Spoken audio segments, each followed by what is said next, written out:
Hello, thank you for tuning in to Nature Medicine's online feature presentation. We're going to be going through a bit of a series focusing in on oncology. In our previous presentation, we talked about the chemotherapeutics, the conventional treatment therapies that are available. Specifically, we talked about the chemotherapeutics and their half-life, and we brought that to the attention of the patients and to you who are tuning into this. Brought that to the attention to share with you the strategies that we have to work around that chemotherapeutic half-life. Um, but I'd like to move forward now and start to discuss in regards to some of the therapies that we have to offer to our patients that can augment, that can be complementary to the therapeutics that are available right now from the conventional perspective. So one of the big things right now, and I kind of alluded to this to the previous presentation, was in regards to Oncotherm. Oncotherm is making a huge splash right now in regards to oncology treatments. So I definitely want to kind of delve into this. We're going to break it down. It is a big animal here, so to speak here. So better to eat this in bite-sized portions. So what we're going to talk about for the first part here in regards to Oncotherm, we're just going to kind of go through a bit of the history and the basics of it, get you a better idea in regards to what we're going to be delving into. But hey, let's jump into this now. There's the Oncotherm machine itself. It is a table that a patient will come in, and we'll go into it a bit more as we go through some of the other parts of this online presentation. However, as you see in front of you on that slide there, that is the actual Oncotherm. So some of the points to consider as we go through this. I want to go through a bit of a brief history. We're going to talk about the mechanisms of action. Utilization with chemo, that's going to be a key component. I really want to try to stress with you in regards to the importance of utilizing Oncotherm and in conventional therapies. That's most likely going to be in part 2. We want to talk about how Oncotherm can be utilized in combination with radiation. Also talk about how Oncotherm can be utilized with some of our complementary therapies, such as intravenous vitamin C and turmeric. And I also want to touch upon regards to utilizing Oncotherm with, again, another new emerging technology, LLT, which is low laser light therapy, and the combination of utilizing Oncotherm with low laser light therapy in combination with some of the other therapies that we have available, such as infusion therapies, such as vitamin C. And as we go through these different parts, talk in regards to the scheduling. What are some of the things that I recommend to my patients as they're going through the treatment from a perspective of chemotherapy, radiation, or whatever decision the patient makes here. So let's get into this. So what is Oncotherm? Well, Oncotherm is based on the classical method of hyperthermia, which is high heat. Oncotherm is a bit different. It's modulated electrohypothermia for oncological use. It is not used as a sole therapy. Typically, it is combined with chemotherapy, radiation, or other therapies such as intravenous vitamin C, as we alluded to, and even turmeric. So let's go through some of the history. Well, hyperthermia, the term hyperthermia, is a combination of two Greek words, hyper, rise, and therm, which is heat, and refers to the increasing of the body temperature or selected tissues in order to achieve a precise therapeutic effect here. It has a long history. It dates back to around 3000 BC as a method for treating cancer. The first known use of heat for treatment was carried out in Egypt around 2600 BC. And in fact, Hippocrates, considered the father of medicine, utilized heat to treat breast tumors here. Let's continue on with the history of hypothermia. The first paper on hypothermia was published in 1866 by German surgeon Karl D.W. Busch. 1826 to 1881. And he described a case of a 43-year-old woman with advanced sarcoma on her face. Now, after the tumor was removed, unfortunately, the patient developed somewhat of a bit of an infection, and the patient started to fall ill. Now, the interesting thing, a lot of discoveries in medicine is made by mistake, and it's up to the clinician to be astute to zone in on these mistakes to see whether or not they can glean some information. And the interesting thing in regards to this, after the patient fell ill, the patient induced or developed a high fever. And this in turn led to tumor regression. So there's this first aha moment. Patient sarcoma is removed. Unfortunately, at that point in time, maybe septic procedures weren't necessarily adhered to. And the patient grew ill due to an infection, most likely, which led to a high fever. And what ended up happening after this high fever, there was complete regression of the tumor. So Bush's discovery was fundamental because it was the first reported case showing that high temperatures can selectively kill cancerous cells while not affecting the healthy cells. So now let's move on here.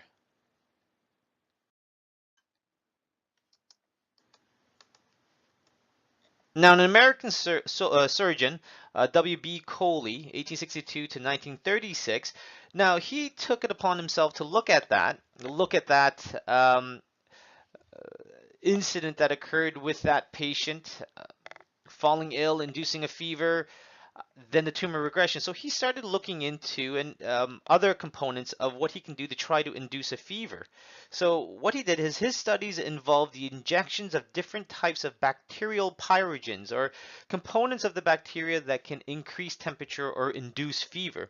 And what he decided to do is to inject this into the tumors and started to study the behavior or the reaction that occurred. Eventually, what he ended up doing as he started to investigate this, he developed what would be known as Coley's toxin. And what would happen, he would then therefore infuse this into the patient who was suffering with a type of tumor or cancer. And this would therefore induce a fever, and then by doing so, would hope to eradicate some of the cancerous cells. And for this reason, Coley is called the father of modern use of hyperthermia and immunotherapy against cancer. Now, he did have some success, but unfortunately with the Coley's toxin, the individual's responses were variable. Some patients unfortunately did succumb. Some patients weren't able to handle this. However, again, a lot of mistakes throughout this, a lot of observation, and eventually Coley's toxins at some point in time, at one point in time, it was in high favor, slowly started to grow out of favor. So what is hyperthermia? Well, a type of cancer treatment in which body tissue is exposed to high temperatures, anywhere up to about 45 degrees Celsius or 113 degrees Fahrenheit. Research has shown that high temperatures can cause damage and kill cancer cells, usually with minimal injury to normal tissues. Now, by killing cancer cells and damaging proteins and structures within the cells, hyperthermia may shrink tumors. And hyperthermia right now is under study in clinical trials. Now, I grabbed this from the National Cancer Institute website. So the buzz is out. They're looking into it. This has been around for a while. So just to share with you, now you can go to that website and take a look. This is word for word specifically from their website. So how is hyperthermia used to treat cancer? Well, hyperthermia is almost always used with other forms of cancer therapy, such as radiation and chemotherapy. And that's the key point. Remember, Oncotherm has been intended to be utilized specifically with all of the other conventional procedures. You'll have to realize also that Oncotherm has been specifically utilized in your oncology setting. It is huge right now in Europe and in Asia. Asia right now is really pushing the forefront in the usage of Oncotherm in their oncology clinics and a hospital setting. So I'm just trying to get the word out. I mean, we here at Nature Medicine, we really want to try to provide that information and provide some of the therapies that are available there to our patients. Hypothermia may make some cancers more sensitive to radiation and harm other cancer cells that radiation cannot damage. Hypothermia can also enhance the effects of certain anti-cancer drugs. Now again, I pulled this right out of the National Cancer Institute website here. So let's continue on. How is hypothermia used to treat cancer? There have been numerous clinical trials which have studied hypothermia in combination with radiation and/or chemotherapy. And again, I can't stress that enough. Oncotherm is intended to be utilized as a complementary or as an adjunct here. As I shared with you in the previous slide, it is an important component within an oncology setting. In Europe, in your oncology clinics, and also in Asia, it's used in addendum as an adjunct in regards to radiation and chemotherapy. Now, these studies have focused on treatments of many different types of cancer, including sarcoma, melanoma, cancers of the head and neck, brain, lung, esophagus, breast, bladder, rectum, liver, appendix, cervix, and peritoneal lining, such as mesothelioma. In fact, right now, we have been treating a patient who has come to us in regards to, unfortunately, mesothelioma. We are treating a few patients right now in regards to sarcoma and breast cancer. Now, many of the studies, but not all, have shown a significant reduction in tumor size when hypothermia is combined with other treatments. And again, this is all pulled out from the National Cancer Institute webpage here. So what are the different methods of hypothermia? There's local hypothermia. There's regional hypothermia, and I think everyone is familiar with the whole body hypothermia. Now we're going to talk a bit more in regards to the differences between what Oncotherm provides in comparison to the whole body hypothermia here.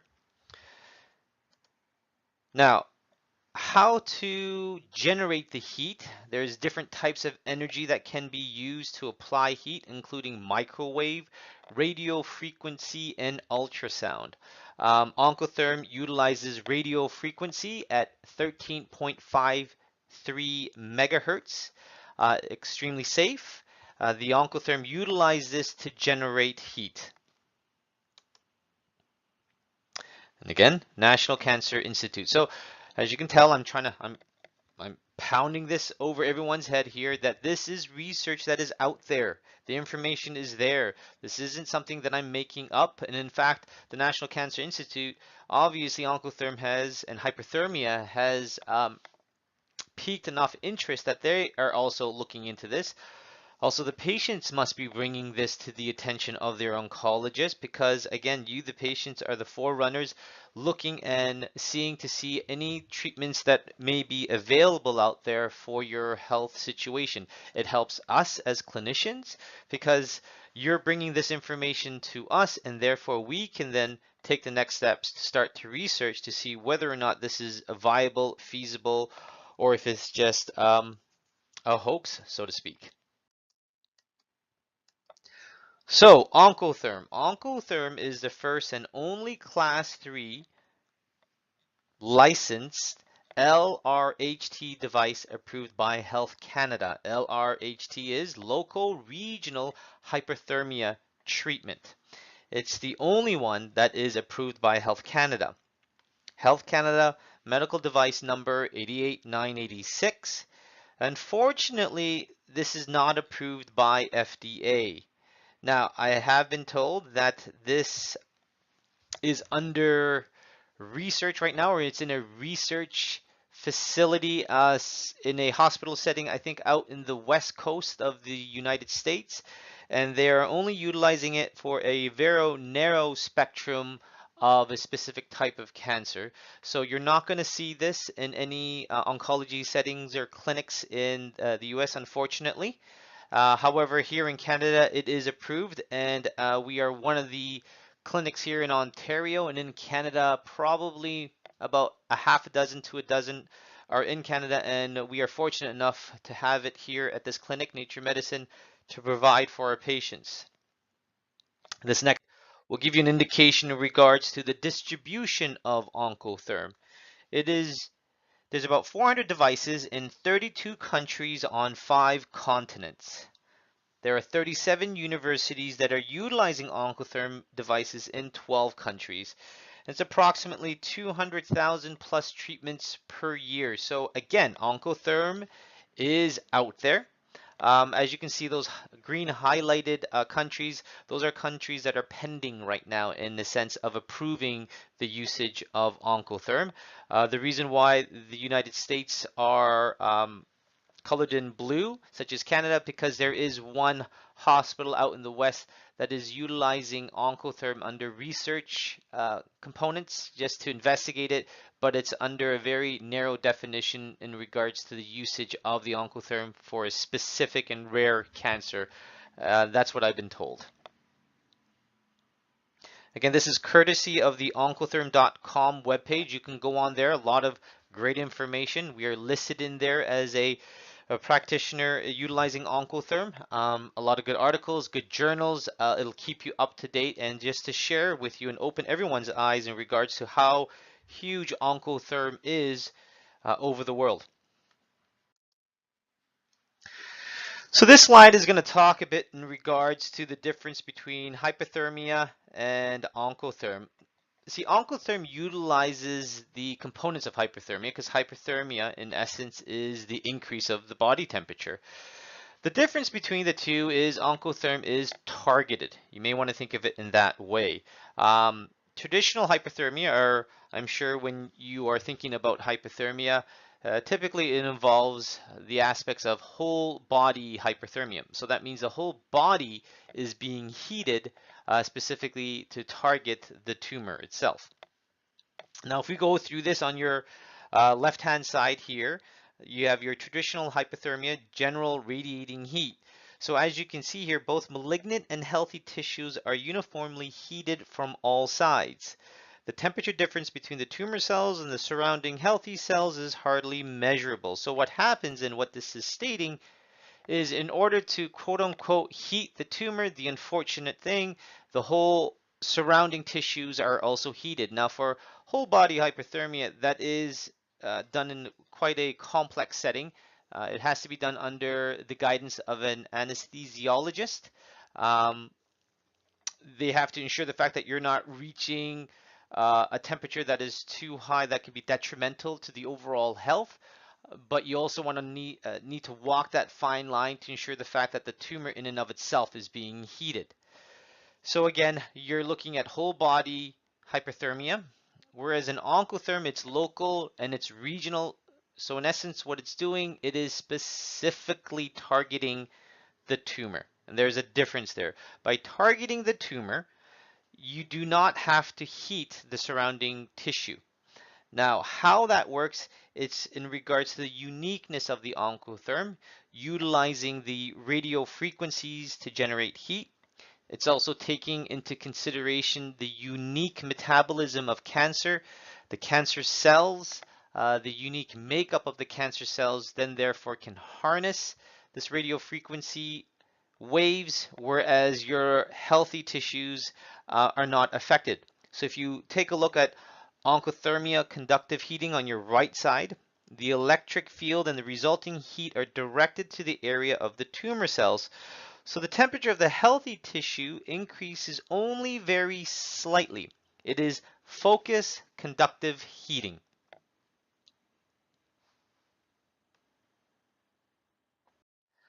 So this is another slide, a picture that I was able to take off of the oncotherm.com webpage. And again, I urge all of you viewers to this to make your way over to that website and take a look. They've got good journals there, a lot more studies that are being conducted right now, specifically in regards to hypothermia and Oncotherm. Take a look at our webpage, naturemedicine.ca. We have links to all of this. Obviously, you are on that webpage right now if you are viewing this online presentation here. Again, this is the first part of several parts, specific in regards to Oncotherm, and we just want to break this down. Now, if you take a look, this is again in comparison to hyperthermia versus Oncotherm. Now, just to clarify, Oncotherm utilizes hypothermia. I guess I'm utilizing the term hypothermia from a perspective of a whole body hypothermia. So ubiquitously, as you're looking at hyperthermia, that is in essence looking at it from a whole body perspective, where the patient suffering with the tumors or the cancer, the whole patient's body is being heated up to that 45 degrees Celsius or 113 degrees Fahrenheit component. Again, we talked about how complex that is, how an anesthesiologist is needed because you are heating up the whole body. Whereas Oncotherm utilizes the components of increasing the temperature, but it just focusing or targeting specifically the tumor. Now, as you can see here, if you go through this slide, the percentage distribution of killed cancer cells after hyperthermia, the whole body, and oncothermia treatment. So the difference. An untreated group, you're looking at about a 6.1 percentage. With hyperthermia at 42 degrees Celsius, 17.9% have been killed. And that is again in regards to the cancer cells. Oncothermia at 38 degrees Celsius. So again, it's not at 42. At 38 degrees, it's already at 45.9% that have been killed. That is the cancer cells utilizing the targeted hyperthermia, known as Oncotherm. And Oncotherm at 42 degrees Celsius, now you're looking at 57%. So already at a temperature of 38 degrees, which is lower than what is typically utilized to achieve the impacts for cancer cells. You want to hit anywhere from 42 up to about 45 degrees. But at 38 degrees, utilizing the Oncotherm, it yields better results than the classic being whole body, hyperthermia does even at a temperature of 42 degrees Celsius. The number killed is about 2.5 times higher. So there's the difference. So Oncotherm, again, to stress with you, it is targeted. The minimal surrounding tissue, the surrounding tissues are minimally heated. It is targeting specifically the tumor itself. Once again, this is the slide from the beginning, sharing with you and showing you the actual Oncotherm table. It is where the patient comes in, they lay on this table, and there's a head there, and I'm going to see if I can use this as a bit of a pen. The head right here, it rests on top of the area of the tumor as the patient is lying flat on their back here. Now, let's go to the next slide. This would be a schematic diagram in regards to how this is working. So that head that I circled in the previous slide, let's try this once again, is right here. It is lying on top of the proverbial tumor right here, as you can see. And as the patient is lying down, so what happens, it is a coupling unit. So the radio frequency wave is traveling from the head to the table, to the table, to the head. Again, at 13.53 megahertz, which is inconsequential to the healthy tissues. But again, due to the unique makeup of the cancerous cells, they are then therefore targeted. They themselves are only heated up, and by heating them up to them being the tumor cells or the cancerous cells, it can then therefore have a huge impact on the breakdown, the killing of the cancer cells, the augmentation of the chemotherapy, and the radiation. So this is, again, a schematic diagram of what typically would be taking place, specifically in regards to a patient coming in, laying on the table of our Oncotherm, and utilizing the actual machine itself. Again, this is courtesy of oncotherm.com. As I stated before, Oncotherm is not to be used alone, although there are studies which I'll present in another section here, maybe part 2 or part 3, where Oncotherm was utilized on its own and had a a significant benefit. However, the introduction of Oncotherm was specifically to be utilized in conjunction with chemotherapy, radiation, and also some naturopathic IV complementary oncology support therapies. And typically, most of the research that I've been sifting through, you're looking at an administration of about anywhere from 2 to 3 times a week for about 4 to 6 weeks. That would constitute one cycle. They're typically getting, the research paper shows that anywhere from 2 to 4 cycles for about 2 to 4 months of utilizing it in this frequency seems to render it the most effective specifically against the tumor. Again, we'll talk a bit more in regards to the scheduling and how would we implement this with chemo and with radiation? How could this also be utilized in a complete component with some complementary infusion therapy? So we'll look a bit more into that, but I just want to kind of get some of the basics down for you viewers to have an understanding of what Oncotherm does, what it is, the difference between Oncotherm and your traditional viewpoint of hyperthermia, and again, how this is something that has been around. It is being utilized right now, and in fact, to the extent where it's piqued the interest of the National Institute for Cancer. So let's move on. So how does it work? What's the mechanism of action here? So we'll just briefly get into this, and again, we'll talk a bit more of this as we get into the second part where I'll talk about how this works in conjunction with other therapies. But what you're doing is you're destabilizing the cell membrane, thermal damage. We just talked about how it's targeting specifically the cancer cells itself. The heat in and of itself is going to have an impact. So there's thermal damage to the cell membrane wall of the cancer cells. By actually damaging the wall, you're effectively impacting the cancer cells in and of itself just with that. But it also increases the permeability and hence allows for the enhanced absorption of the administered chemotherapeutic agent.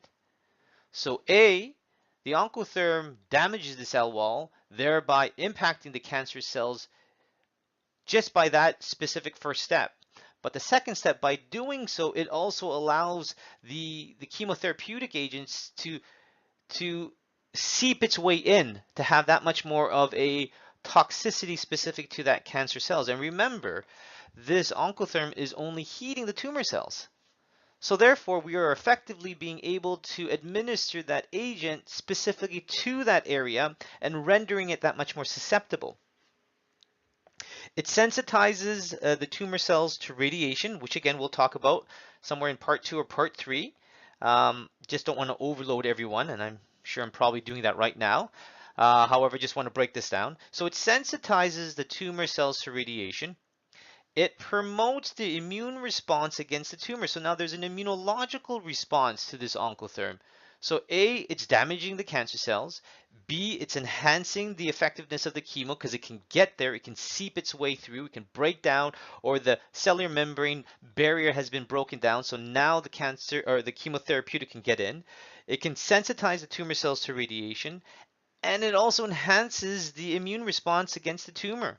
The surveillance, it starts to recognize that, hey, these broken down cellular membrane walls of the cancer cells, it's foreign, quote unquote. The immune system is now alerted to this. It's been evading the immune system. It inhibits the repair mechanism of the cancer cells, so it prevents it from repairing itself.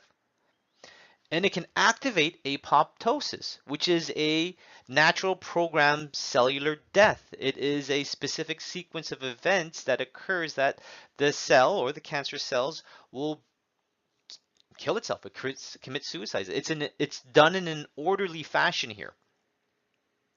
So as you can see, the mechanism of actions here, just on this slide in and of itself, we're going to delve into it a bit more, how we can utilize this with the chemotherapy, but Oncotherm in and of itself presents such a unique therapy in this new setting. I mean, up until now, the 3 major modalities specifically for cancer has been surgery, radiation, chemotherapy.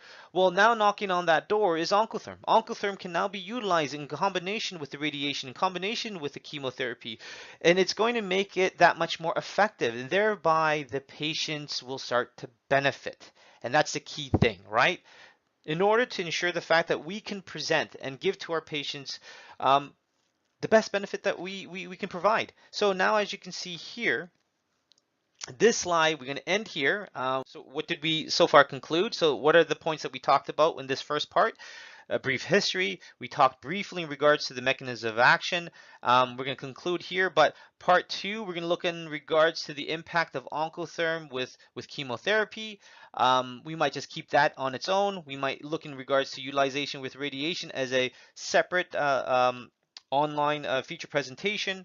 We'll take a look in regards to the utilization with intravenous vitamin C and turmeric. A lot of interesting information with intravenous vitamin C, and to kind of link in with the very first presentation we talked about in regards to complementary care and oncology, chemotherapy, the vitamin C. We talked about that whole saturation point. So it's going to be very interesting if we can link that in, and if you haven't already done so, take a look at that first presentation we've done.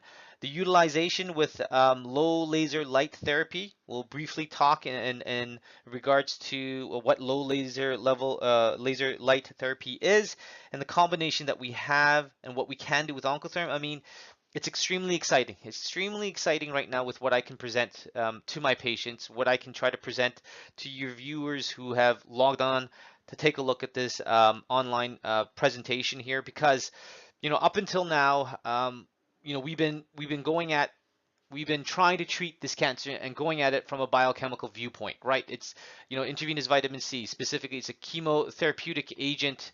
It's a natural chemotherapeutic agent, but it's approaching it from a biochemical means. Now you throw in the Oncotherm, and the Oncotherm now is harnessing this, and we're looking at it specifically from a different viewpoint. How can we then therefore, instead of 1 + 1 = 2, can 1 + 1 then therefore equal 10? Can the combination of vitamin C and the Oncotherm give us that much more in regards to the having an impact and the results that we want to see? We know the limitations. We've seen the impact that vitamin C can have, but the combination with this and Oncotherm is going to be something else. Then you add, in addition to chemo and radiation, with the Oncotherm and intravenous vitamin C, that's another level. Then you're now looking in regards to low laser light therapy. So I'm extremely excited to present this as we go through this, and let's see what this can present and what we can do, and really shake the grounds here. So I'm really looking forward to going forward with this. Again, today we just briefly talked upon what Oncotherm is. And then lastly, we'll try to kind of put all this together, the overall scheduling, how would it be practically feasible? A lot of these things we brought on to our clinic here, naturemedicine.ca, because many a times we've seen patients who have to have gone abroad.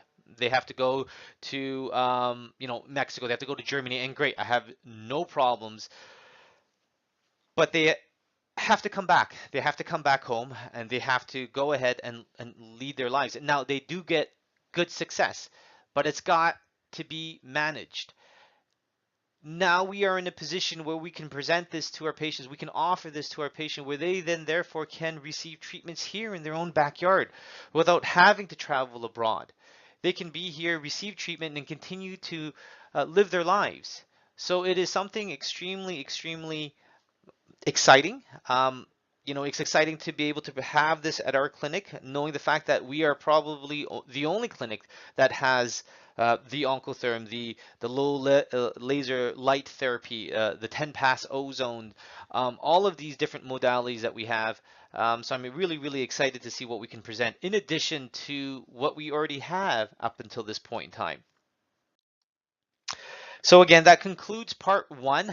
Stay tuned. I will be looking at incorporating part two, part three, as we talked about before, an introduction or the utilization of the Oncotherm, specifically with chemo, with radiation, with some of the therapies that we have. So I'm really looking forward to presenting that to you, and really informing everyone out there.